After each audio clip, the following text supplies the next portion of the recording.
and welcome once again to the BCS podcast. This week I am taking the show back to its roots by interviewing one guest about the sporting fandom, and that guest is someone that I've wanted to speak to since this podcast started. Josh Edwards is someone that I have collaborated with on articles for the British baseball website Batflips and Nerds. He also gave me an in to the British gridiron website The Touchdown, for whom I contributed a few articles last year, and he is also someone who is now the co-creator and co-host of the Hail on 3 podcast, all about the NFL's Washington Commanders.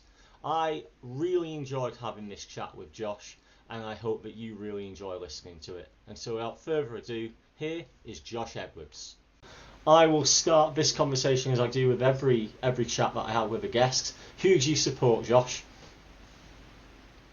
Oh, great question. The only difficult thing is where to start, but I'm going to start with the obvious one, which is the closest to home team that I support, which is Ipswich Town Football Club, being from Suffolk and born in Ipswich, and obviously English. I have to start with soccer, football, and Ipswich Town, my local team. And then in terms of like other fandoms that you have, who else do you support? Um, then we could go to baseball, because that's how we first met, right, through the It is. Batflips and Nerds website and writing together and talking baseball. So the New York Mets are my baseball team, and they remain my baseball team, albeit I don't listen and watch as much or read as much either about baseball as I used to. But the Mets would be my team for baseball. But American football is definitely my second love, sporting wise, after football in the UK, and that's the Washington Commanders from an American football standpoint. Okay, fantastic. I'll go. I'll start with Ipswich Town then. Ipswich Town, obviously they were in the Premier League last season. From the outside looking in, I thought that they had a valiant effort in the Premier League last season, but there was just that little bit of quality missing that meant that they were never able to kind of get over the line against certain opponents and keep themselves in the division. They're now in the Championship again. Time that we're talking, 5 games have been played and they are 14th in the Championship. How do you think the Championship season will go for them?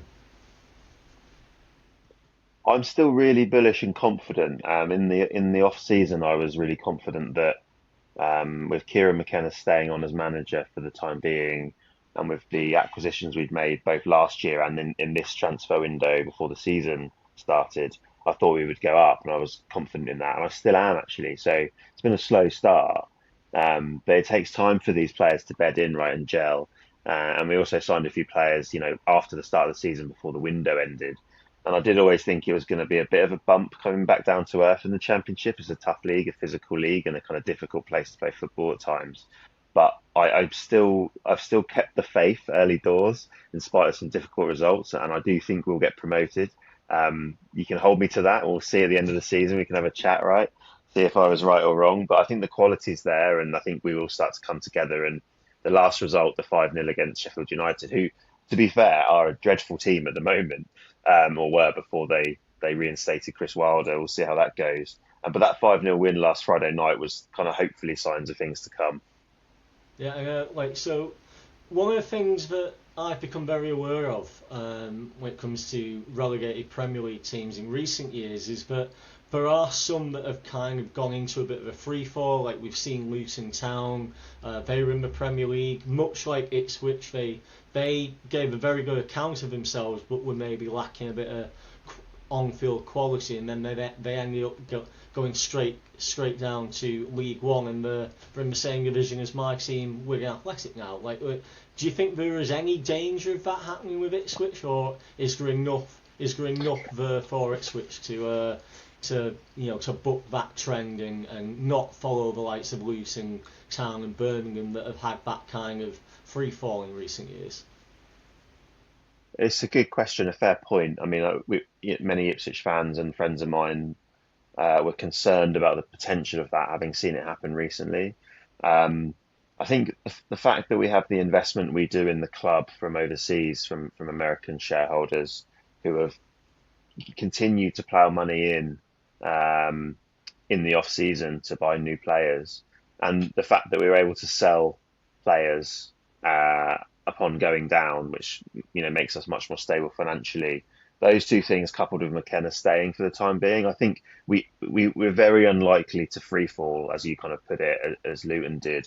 I think the worst case scenario for me is more like that we miss out this season somehow in losing the playoffs, or maybe we're a mid-table team and we have a really tough year with injuries or what have you, and then it's a long, slow death over 4 or 5 years, and we kind of gradually go down the league. And this is what happened to us back in the mid 2010s under a succession of bad managers.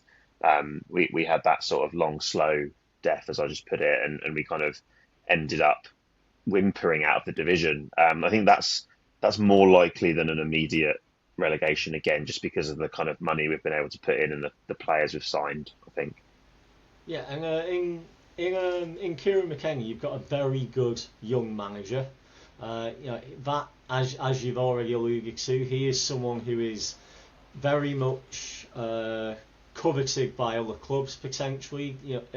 We've already seen rumblings in the Premier League where there's rumblings about West Ham potentially getting rid of a manager, and I'm sure other clubs will follow if they have downturns.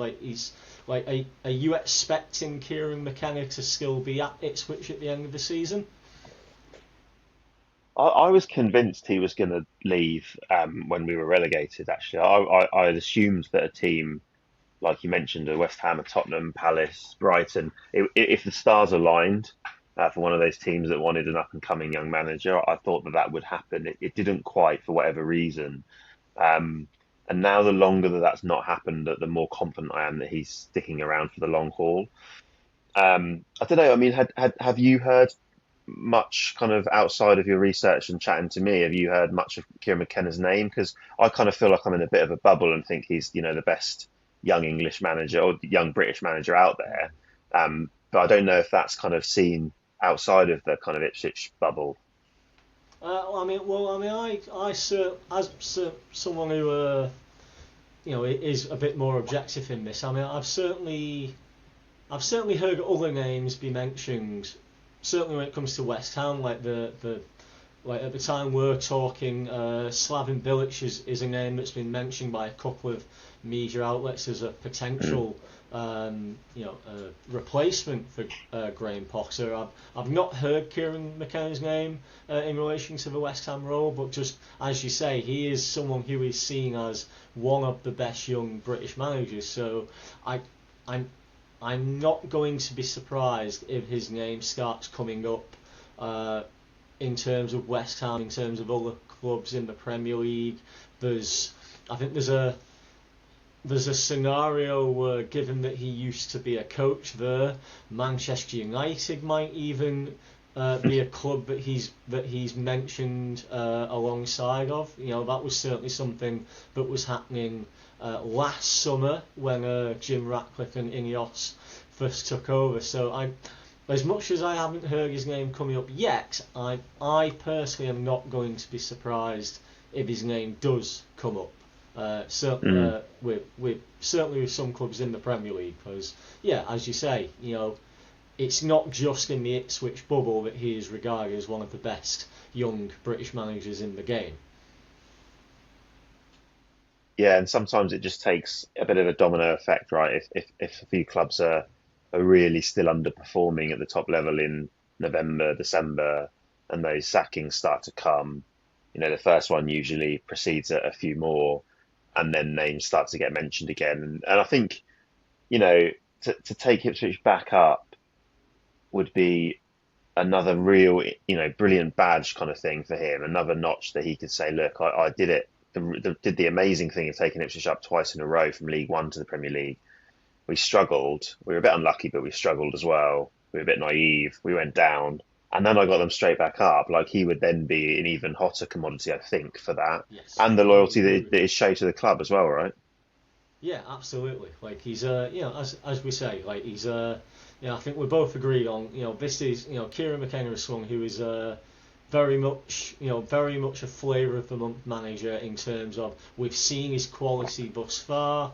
If, as you say, if he can get Ipswich back into the Premier League again, that only solidifies what the football world is already thinking of him. Now, obviously, there's a lot of other young English, British managers that have come before where they burn out, or they reach a certain level and then it becomes clear that they can't go any further. But who knows? Kieran McKenna is someone who is, I think he's not that much older than me. I think he's still under 40, so he's there's plenty of time for him to continue showing just how good he is. Moving on, you've also alluded to the fact that you've had American investment coming to Ipswich.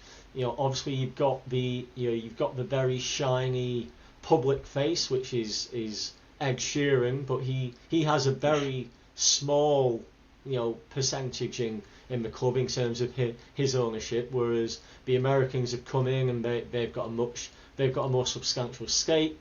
What do you think of that new ownership thus far?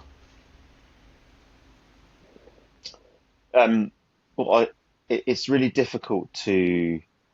It's quite a complex ownership group, right, in terms of how the money has been pumped into the club. And actually, there's been a couple of deals since that initial sale from Marcus Evans to the group that have diluted shares in one way or another, or more people have come in, and et cetera, et cetera. What I can say is that the kind of understanding of the fact that it's a family club rooted in good history, the understanding of the local community feel, the fact that it's a one county club in a big catchment area, all of the stuff that it used to do and Ipswich did and has done forever in the community. The ownership group's really bought into that stuff, which I think is really important. So what they haven't done is come and try and change the face of the club and the style around the club and the culture at all. They've actually ploughed money into community schemes to making the stadium better. Obviously, they had to put a lot of money in when we were promoted to get everything up to Premier League spec, but they've also done the smaller things in and around the ground and in the town itself. And I think the fact that they've listened to the kind of local communities and older players and alumni of the club and all that kind of thing, and been engaged with that, has been really good. So I can't knock them for that, and I won't knock them for making gambling financially on it at all. It's a great thing that they've done. It's a reputable group relative to other ownership groups in football these days. So we know what money's done to football, and we've been lucky with this investment. But overall, they've been a real breath of fresh air and done a great job. Yeah, and one thing that is certainly true of English football in recent years is that it seems to have become more attractive for American ownership. There's famously Ryan Reynolds and Rob McElhenney have bought into Wrexham, and we've seen their rise to the Championship. Birmingham have got Tom Warner, and the big face of Tom Brady has bought into Birmingham City. There are numerous clubs in the Premier League that have got American owners, and now Ipswich have had your American owners in place for some time too. What do you think it is about English football that has made it so attractive to American ownership? Is it the fact that there's more coverage of the Premier League now in America, and that they are seeing the possibilities, or is it something that is unique to English football that's making it more attractive than, say, the Bundesliga or La Liga or one of the other big five leagues in Europe? That's a really good question. As you're asking it, I was thinking that my brother who lives in the States is probably better placed to answer that question than I am, in a way, because he'd be able to talk about the rise of the game there and what he sees in the sort of 10 years he's lived over there. But yeah, I'll give it a go. I think the strength in depth of the leagues in the UK is the key differentiator, right, between English football and, let's say, German football, right? Yeah, or French football, or any of those leagues, to be fair. Serie B and La Liga 2 and stuff, they don't have the same level of committed support that the Championship, League One, and even League Two does in England, right? I think that's the crux of it, is that there's money and investment and buy-in from communities up and down the country in the lower leagues, which makes that jump potentially easier. I think as well, once a couple of people get success with it, then they just follow suit in some way. I think there's a bit of simple psychology behind it as well. I think that's probably part of it. And the investment returns, the potential returns on it are huge, right? Getting to the Premier League and that being, they often talk about that playoff final being like the most lucrative game in football or whatever. Like, I think that still holds true, doesn't it? And it's only going to get more lucrative. So I think, the combination of that strength in depth down the leagues and also that potential payday is probably quite enticing. Okay, yeah. I mean, yeah, that's that certainly chimes with my thoughts on the matter as well, I would say. I mean, moving on to your American sports fandom, then you mentioned that you are a fan of the New York Mets. Time that we're recording this, they are in the final wild card spot, and they've got a 2-game gap on the Cincinnati Reds in the National League for that final wild card place. I mean, I think the first question I have to ask is, how does someone from Suffolk become a fan of the New York Mets? I think a good question. This is the simpler story, I think, in a way. I mean, I'd always enjoyed baseball, watching baseball, reading about baseball, and listening to baseball actually as much as anything on the radio, online for years and years since I was at university. I found it really soothing and a really kind of poetic game, similar to cricket, but more steeped in the history of the States. And as a history kind of graduate, I always loved baseball as a kind of not just a game but a pastime. I never had a team though, right? So this was the thing. I just listened as a kind of general fan, like many people still are of the NFL here. And then I went to a Mets game in the States, and that was it, right? So that was the first game I'd been to. I went to New York as part of an American football trip, but we went to New York as well. We actually went to the tennis at the US Open, which is at Flushing in Queens, and there was a Met game on that evening, just round the corner, obviously, at the stadium. Bought tickets on the night. I mean, at the time, the Mets were terrible. So it was like $15 to sit at the top. Some people would say that they still are. Oh yeah, it's all relative though. They were really terrible then. To the extent that you could buy like a $15 ticket on your phone, 2 hours before and just wander in, and it was that easy. So yeah, I thought I've got to go to a game. They're the home team. I will support them then from then on. And at least then I had something a bit more tangible to kind of aim at and I guess follow them more than support them, at least for the first few years. And then I got a bit more into it when I started writing about baseball for the website, and the Mets were an easy team to follow with a really interesting history as well. So that was kind of why I've ended up for my sins being a New York Met fan. Yeah, and we've already talked about ownership of Ipswich. The Mets are another team that have come under new ownership in recent years. Steve Cohen has come in, and it has to be said that the salaries that the Mets are now paying out are among the highest in the league. There was one point a couple of years ago where they had the highest payroll in all of MLB. I think they are now in second or third spot. What have you made of the Steve Cohen ownership since he came into New York and took over the Mets? Yeah, ownership's going to be a theme, right, throughout these my three teams. I didn't know a lot about Steve Cohen, to be honest, before he bought the team. You can't knock the financial investment, but you can probably knock the assumption that investment in a certain type of player, certainly a certain age of player, is going to bring immediate success, and that hasn't necessarily been the case given the amount of money that's being paid, as you say, in salaries. So, look, I mean, you can't begrudge anyone spending that amount of money and effort and time in their beloved team to try and make them successful. I guess that's one side of it. But I don't know too much about him as a bloke, and I don't know too much about what he's kind of done in and around the team. I'm not sure if you do or you have much interest in his background at all.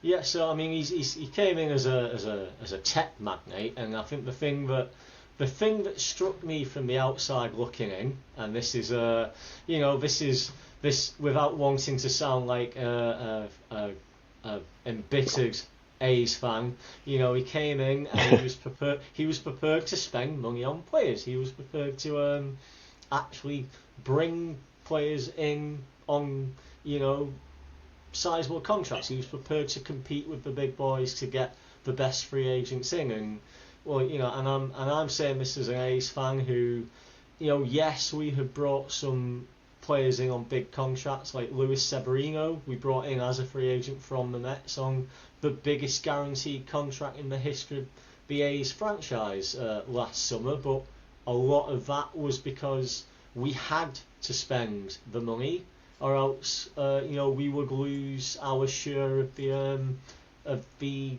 I'm forgetting the word now, but we would essentially forfeit our share of the revenue sharing agreement funds. So I mean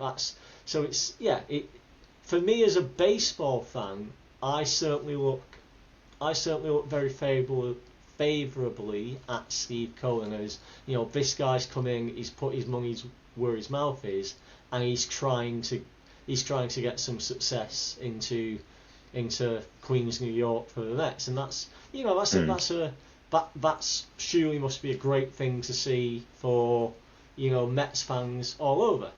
Yeah, I think the interesting thing will be if there is no pennant in the next 2, 3, 4, whatever, 2, 3, 4 years, because at what point does it become a financial black? I mean, he's got the money, right? I'm assuming that his fortune is enough to continue to plow money into the team for years to come. But like, it's not an apples to apples scenario, that comparison I'll make. But when Marcus Evans took over at Ipswich, the previous owner, there was a hell of a lot of excitement because of the money that he would bring. And then after years of kind of lack of success and stagnation, there's an element of him becoming a bit bored and not wanting to, the new shiny thing isn't there anymore. And is he going to continue to plow that money? And actually, is there better or more interesting investments to spend his time on?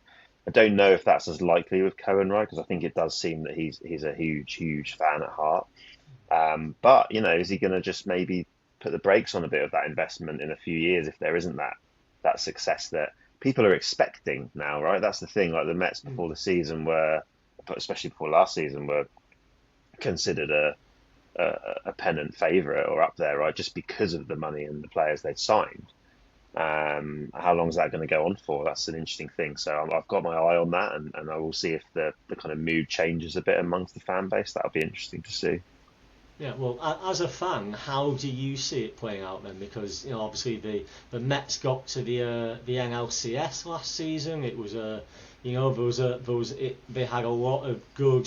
There was a lot of good feeling and good vibes behind that run. There was a lot of neutrals that liked to see them do well, but obviously they ultimately failed to the eventual World Series champions, the Dodgers. And this season has been a bit up and down, I would say. I think that's maybe an understatement, but the Mets have certainly been up and down, and it's not certain that they are going to get that wild card spot. So how do you see things playing out this season and beyond? Yeah, I mean, so they're 2 games up, right, in the race at the moment, but I'm not massively convinced after watching what I have this season that they'll hold on to that lead. I'm not saying they won't, but like you said, it's been an up and down season, and there's been injuries, and there's been, I think, a lack of a real run at any point that's built enough confidence in me to be, watching every game at all. I mean, I can't do that these days, and it's not the kind of fandom that I have. But also to be that interested and excited. I haven't really kind of got that this year because of the way the season's gone, the kind of game script of the season, the narrative. That said, they've got some pieces that would be, interesting in the playoffs, right, if they make it. And the way the playoffs are set up nowadays is less about the kind of grueling over a number of games, especially at the start, right? And the Mets could easily blow a team out in a couple of games early doors. I think longer term, it's a concern that the Phillies continue to be so good, and sort of don't seem to be slowing down at the moment, and that means that it's always going to be tough for the Mets in that division. So that is a factor as well, for sure.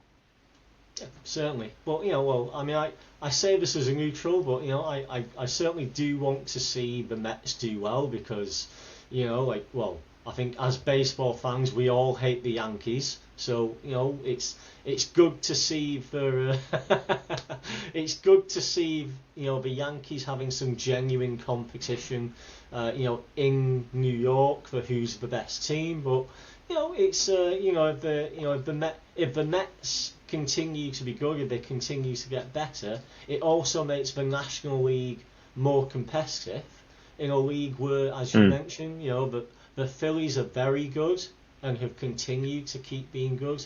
But then you've also got this juggernaut in LA that is attracting, some of the very best free agents, is attracting, seemingly all of the best talent from Japan as well. So it's, if the National League is more competitive, that's only better for the sport as a whole, I would say. Yeah, I agree, and yeah, like you said, teams outside of the Dodgers in particular, to make that a more interesting lot of landscape in the National League.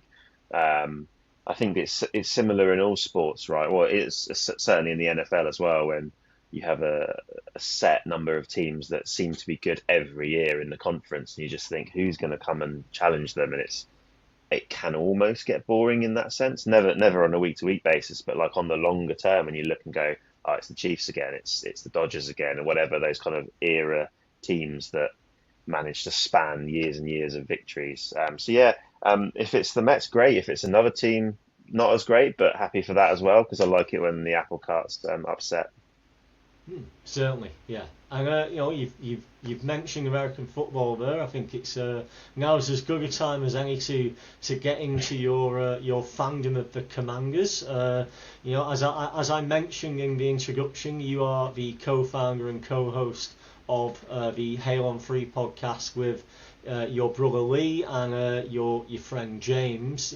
So just like with the Mets, how does someone from Suffolk become a fan of the Washington Commanders, or as they were known under a different name at the time that you would have become a fan of them? Yeah, this is a more interesting story, and it's not really even my story, to be honest. It's my dad's story because he's to blame for our Washington fandom and the years of pain and hurt, and only sort of half jest, really. But yeah, so in the back in the 70s, 60s and 70s, my dad's sister married an American serviceman who was stationed here after the war, who then they then moved back to the States, back to Washington, DC. So letters in the post from Washington to kind of sleepy Suffolk included clippings from newspapers of American football games. So my dad kind of got gradually interested in that while he was at school. And he was sent gear in the post, hats and jerseys and jumpers and that kind of thing, because, you know, there was a period in Washington where the team was, less well liked, as we'll probably get onto, I'm sure. But back then it was everything. Hopefully it is again soon as well. But if you went and lived there, then in terms of sporting wise, that was the thing, right? The Washington Redskins at the time were the number one name in town. And lots of transplants live in DC because it's the centre of politics in America, and lots of people move there, whether they're from the UK, from Europe, from across the world, or from within the States, and they all kind of gravitate towards that team. I think people used to say it was the one thing that brought that city together was the American football team in that city, in a city where it's divided all the time politically, right? So yeah, so Dad was sent lots and lots of stuff, and kind of gradually got intrigued and interested in the at the time Redskins, and then when the NFL came to Channel 4, I think the late 70s. I can't. I think it's either the late 70s or early 80s So that it came to it would Channel have been the 4. 80s. It would like yeah. Channel 4 Yeah, started in 1982, and then I believe Channel 4 then started to show the NFL in '84. I might be wrong there, but yeah, it was certainly the '80s. Yes. that sounds about right. 84, because as far as I remember, and we can fact check it, but I'm pretty sure this is correct. I mean, the first Super Bowl that was shown was a Washington victory in the Super Bowl against the Dolphins.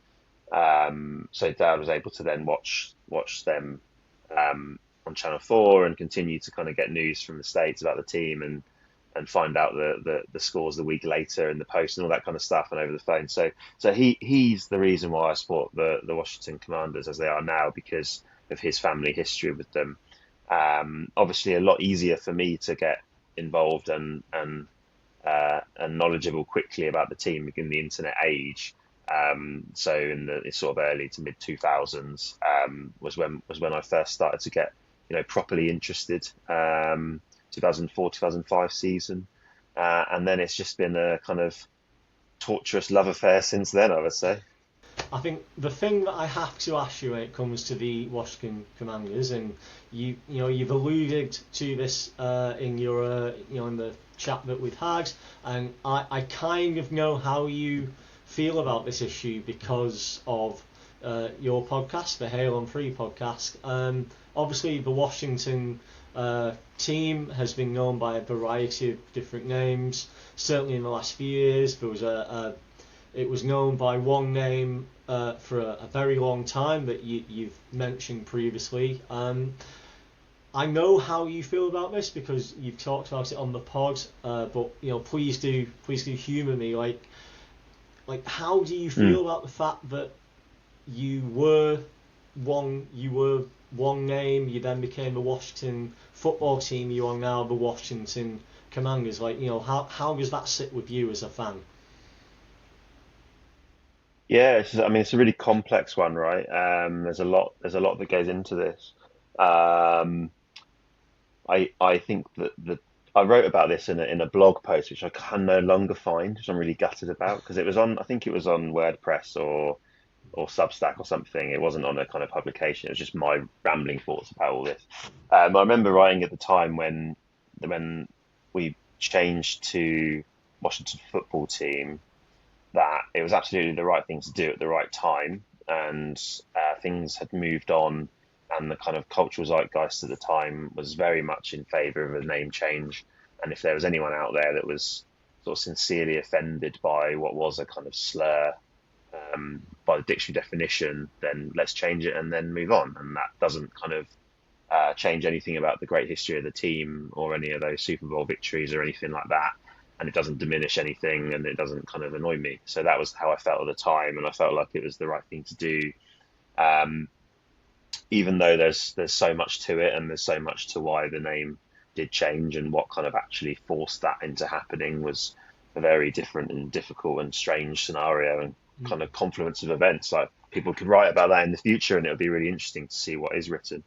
But I was absolutely fine with it. I was more interested in Dan Snyder selling the team, and no longer being the owner, than I was about that. And I didn't care what they were called if he sold the team. I actually liked Washington Football Team. I thought that was quite a cool name. Or I kind of wanted FC Washington. There was talk about that at one point. I don't love the name the Commanders, just to kind of bring it to present. But there was so much success last year that it didn't really matter in the end, so I didn't care. Yeah, sure. And it's yeah. I mean, that was because I'm very aware that you've said on your podcast that you had mixed feelings about it, and a lot of your feelings were, as you say, tied up in that previous ownership. As you've already alluded to, Dan Snyder is out the door. Josh Harris is now the new owner, along with a consortium of other people. And since he took over, the fortunes of the Commanders have certainly improved. Like, in terms of the ownership side, how are you feeling about Josh Harris and his consortium? Brilliant. It's very hard to find something to knock them. I mean, um, they've brought about a stunning turnaround in fortunes on the field, which I think was always going to be very difficult given where we were at the end of the Snyder era and under Ron Rivera. Um, Obviously, you hit on a quarterback and everything else follows, right? Which is kind of what we've done with Jayden Daniels. But to be able to kind of bring immediate taste of success, not real success yet in the sense of no Super Bowl, but taste of success compared to what we'd had, is remarkable. But more so, I mean, the bar was low, right?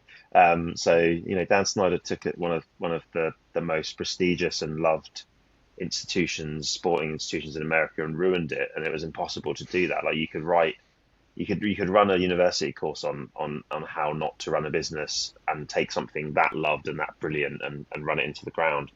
So it got to a point where the bar was so low for the new group that actually, I was giving them a lot of leeway, and they've surpassed all of it pretty much. Josh Harris in particular, I think, has been excellent in his public facing, what he's been able to do in press conferences and talking and kind of marketing and that kind of thing has been excellent. And this week, the news potential, I think, probable, definite news. So I mean, I'm not breaking any news, right? But the RFK, the old stadium, is going to be the site for a new stadium, which is going to take the team back into DC itself rather than playing in Landover, Maryland. That would not have been done under the previous ownership, because everybody hated Dan Snyder and no one wanted to work with him politically. But it still wasn't an easy thing to do, and Josh Harris and that group have somehow managed to get a deal struck there through the kind of political structures in DC and the council, which is amazing. So, yeah, can't knock what they've done at all. Very, very pleased with what they've done and excited for what the future will bring for them, for sure. Sure. And in terms of the products on the field, as you mentioned, Jayden Daniels has come in as the new quarterback.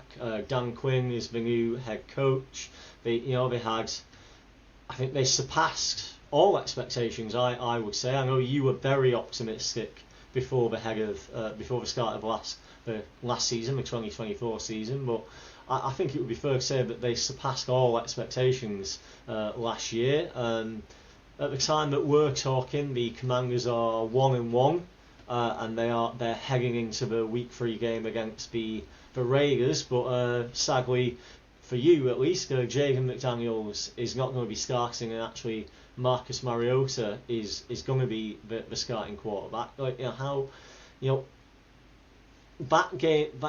aside, the fact that we know that Marcus Mariota is going to be starting for at least one game, what are your expectations for the 2025 season, given what happened in 2024, but also the fact that you now have a quarterback that is clearly dealing with some injury issues? Yeah, I mean, we spoke about this before the season started The when we NFL discussed 2025 season preview is still available for everyone to watch. Yeah, exactly. And I can't get away from that because I was incredibly confident in that, and optimistic again. Um, yeah, I mean, the concern is pretty much centered on Daniels, as was the optimism, because it's the most important position in sports and the most impactful, and he is that good, and that was that good last year. Um, he takes he doesn't take huge hits, upper body hits. He doesn't get whacked too much. But what does happen is when he's rushing in the middle of the field, he gets taken down from behind too much, and people land on him in awkward ways. Or there's the hip drop style tackles, which I think probably by definition was the tackle that hurt him last week. And it wasn't a nasty tackle or anything like that. It just happened to be, I think, that style of tackle where he got landed on, because he's that sort of quarterback that's going to run with the ball a lot, trying to evade pressure and make things happen. That does happen. My concern is long term for that, so for that style of play and for that potential that he'll continue to get hurt occasionally with those sort of not freak plays, but unfortunate plays. Um, the team needs him to succeed long term. Marcus Mariota can win us a game or two. I actually think we probably will win on Sunday, albeit it'll be a tough game. But he can't lead us to any real sustained success, and no backup in the NFL can, right? Ultimately, at any team, as you know. So yeah, it's a good thing that they're resting him, I think, rather than making him play through it. If it was a playoff game, who knows? But um, let's try and get out of there with a win, go 2-1, forget about the disastrous game against the Packers, where we were really shown up, right, in all phases of the game. And Daniels was injured in inverted commas very late in that game, right? We were battered from the start of that, and that did temper my expectations a bit. But it's very early, and good teams get beaten by other good teams all the time. So I'm not panicking, and I still think we'll make the playoffs if Daniels is healthy. As a kind of long rambling answer to your question, I still think we will, and I'm confident that we could still surprise a few people deep into the playoffs if he does remain healthy. Sure, and one thing that I certainly took from listening to your podcast is the name Jacory Croskey-Merritt. Now he is obviously going to have more of a sizable role with the Commanders this season, as we've seen that Austin Eckler is now out for the season, and so it might be that Jacory becomes the lead running back. What was it about Jacory Croskey-Merritt that made you and your fellow hosts on the Hail on Free podcast sit up, take notice, and make sure that all your listeners knew who this young man was? Yeah, I'll give James most of the credit for this one. He's Mr. Running Back really for our group. He loves running backs and spends a lot of time watching them. Um, Yeah, when we drafted him as a seventh rounder, it was one of those weird picks where we thought we were going to address it earlier in the draft. We didn't, and then we thought it was probably over. I didn't think we'd get one at all, but then we did right at the end. And then I started to say, right, literally don't know who this guy is. Let's Google him. He had a really strange college career, which is worth looking into around eligibility. So he didn't play last year at all because he played a game the previous year when he shouldn't, and therefore he didn't have any tape from 24-25, which people saw as a big risk and a red flag and didn't want to draft him because of that. So he fell to us, I think, is the consensus now, especially now people have seen what he can do in the league. Um, he's explosive. We didn't have that in Brian Robinson. Austin Eckler was good, but too old to be explosive anymore. We now have a guy that I think can hit home run runs, which is something we haven't had for a long time at a position. Good quick step, good vision, and falls forward as well, even through contact. So he's a three down back if he can sort out his pass protection and he can start to catch a few more balls out of the backfield. And I think Dan Quinn did mention this week that he wanted us to be more balanced. We dropped back Daniels too much against the Packers. So I think this week is the breakout game. Like you can stand on ceremony on that. I think he's going to have a really good game on Sunday. We shall see, but yeah, he's an exciting young talent for sure.